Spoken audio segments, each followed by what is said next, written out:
అప్పుల బాధలు వెంటాడుతున్నాయా? అయితే 6 JVR వారి జాతిరత్నాలు ధరించండి. పూణేకి చెందిన ప్రముఖ వ్యాపారవేత్త కేతన్ అగర్వాల్ మృతి సంబంధించి పోలీసులు కీలకమైన విషయాలను వెల్లడిస్తున్నారు. అయితే వాళ్ళు ప్రస్తుతం విచారణ ఖైదీలుగా ఉన్నారు. విచారణ చేస్తున్న పోలీసులకు విస్తుపోయే నిజాలు బయటకు వస్తున్నాయి. అయితే చాలా ప్రేమగా నటిస్తూ 600 కోట్లకు అధిపతి 17 కోట్ల రూపాయలతోటి రాజస్థాన్ ఉదయపూర్లో ఒక ప్యాలెస్ రెంట్కు తీసుకొని 2 ప్రైవేటు జెట్లను ఈ పెళ్లి కోసం కేటాయించుకున్నారు. వాటిని రెంట్కు తీసుకున్నారు. ఎందుకంటే వచ్చే బంధువులంతా కూడా ఫ్లైట్స్లో రావాలని. సో ఈ క్రమంలోనే చాలా ప్రేమగా ఎవరైతే ఫియాన్సీ సియా గోయల్ ఉందో తను చాలా ప్రేమగా నటిస్తూ తనిచ్చే గిఫ్ట్లన్నీ తీసుకుంటూ తనిచ్చే సర్ప్రైజ్లన్నీ ఎంజాయ్ చేస్తూ తానంటే ప్రేమగా ప్రాణంగా నటించిన సియా గోయల్ 6 నెలల నుంచి తనను ఎట్లనైనా చంపాలనే ఒక ప్రణాళికలు రూపొందిస్తుందంటే ఎంత గుండెలు తీసిన బంటో అర్థం చేసుకోవచ్చు.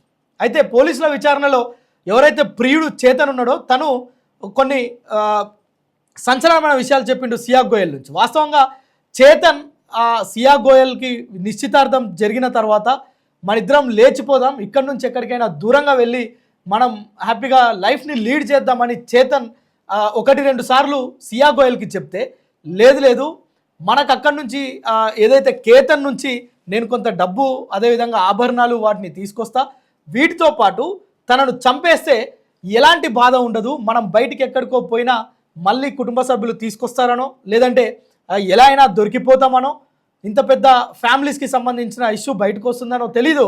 మొత్తానికి తను ఎట్టి పరిస్థితుల్లో కేతన్ని అంతమొందించాలనే ప్రణాళికలే రూపొందిస్తుందంట. ఈ విషయం మనం చెప్పేది కాదు, స్వయంగా విచారణ చేపట్టిన పోలీసులే ఈ విషయాలను బయటకు చెప్తున్నారు. నిజానికి ఇంత క్రూయల్గా ఇంత క్రూరంగా వ్యవహరించాల్సిన అవసరం ఉందా? సియా గోయల్ మొదటి నుంచి ఇప్పటికీ 3 దఫాలుగా తనని అంతమొందిద్దామని ప్రణాళికలు రూపొందిస్తే అవన్నీ అట్టర్ ఫ్లాప్ అయినాయి. కానీ జూన్ 18న మాత్రం కేతన్ ఆ దుర్మార్గురాలి చేతిలో తప్పించుకోలేకపోయిండు. సో ఇప్పుడు లోకాన్ని విడిచిపోయిన కేతన్కి సంబంధించి ఆ కేసులో సియా గోయల్ చెప్తున్న విషయాలు ఇప్పటివరకు ప్రణాళిక రూపొందించింది మొత్తం కూడా సియా గోయలే. సో ఇప్పుడు పోలీసులు విచారణ చేపడుతుంటే ఎవరు దీనికి కారకులు, ఎందుకు ఇది చేసిరు అంటే నేను కాదంటే నేను కాదు, నేను కాదంటే నేను కాదు. ఎవరు?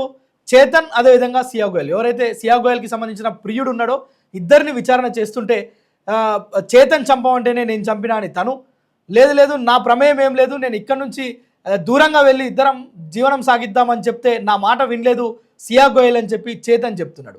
ఇద్దరు కూడా తమను రక్షించుకునే విధంగా పోలీసుల దగ్గర ఒక బ్రహ్మాండమైన యాక్టింగ్ చేస్తున్నారట. ఆస్కార్ కాదు అంతకు మించిన లెవెల్లో వీళ్ళు యాక్టింగ్ చేస్తున్నారట. అయితే పోలీసులు మాత్రం దాన్ని మొత్తం కూడా తిప్పికొడుతున్నారు. ఎందుకంటే ఇద్దరు కలిసి పథకం రూపొందించిరు. జూన్ 1వ తేదీకి సంబంధించి వీళ్ళిద్దరు కూడా మహారాష్ట్ర పూణేలో ఒక కెఫేలో 1కి 4 సార్లు కలిసి వీళ్ళిద్దరూ మాట్లాడుకున్న సీసీ ఫుటేజ్లు పోలీసుల దగ్గర ఉన్నాయి. సో వీళ్ళు ఒకరిపైన ఒకరు నెట్టేసుకునే ప్రయత్నం చేసినా పోలీసులు నమ్మే పరిస్థితి లేదు. పోలీసులే కాదు, ఈవెన్ ఆ కుటుంబ సభ్యులు వాళ్ళ నీడను వాళ్ళే నమ్ముకునే పరిస్థితి లేదు ఈరోజు. సో ఇది కేతన్ని అంతమొందించేందుకు సియా గోయల్ చేసిన ప్రణాళిక. ఇప్పుడేమో పాపం తప్పించుకునేందుకు తహతహలాడుతుంది ఈ యొక్క ఆస్కార్ నటి. సో తనకేం సంబంధం లేనట్టు తనకు చనిపోయిన కేతన్ అంటే ప్రాణమని తనను చేతన్ చేపట్టే ఈ విధంగా చేయాల్సి వచ్చిందని చేతన్ పైన వేసే ప్రయత్నం. సో ఇద్దరు కూడా నటులే, ఇక్కడ ఒకరు కాదు.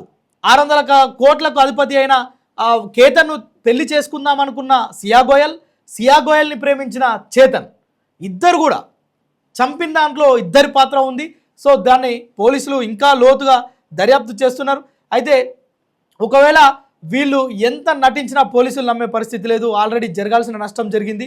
వీళ్ళు ప్రస్తుతం ఊచలైతే లెక్క పెడుతున్నారు. అయితే ఇందులో కీలకమైన విషయాలు కూడా మరికొన్ని రోజుల్లో బయటకు వచ్చే అవకాశం ఉంది. రాజస్థాన్లో ఒక అంగరంగ వైభవంగా జరగాల్సిన ఆ పెళ్లి తతంగాన్ని ఒక విషాదాంతంగా ముగించిన వీరిద్దరిని ఎట్లా శిక్షిస్తే బాగుంటుందో మీరేమనుకుంటున్నారో మీ అభిప్రాయాన్ని కామెంట్లో తెలపండి.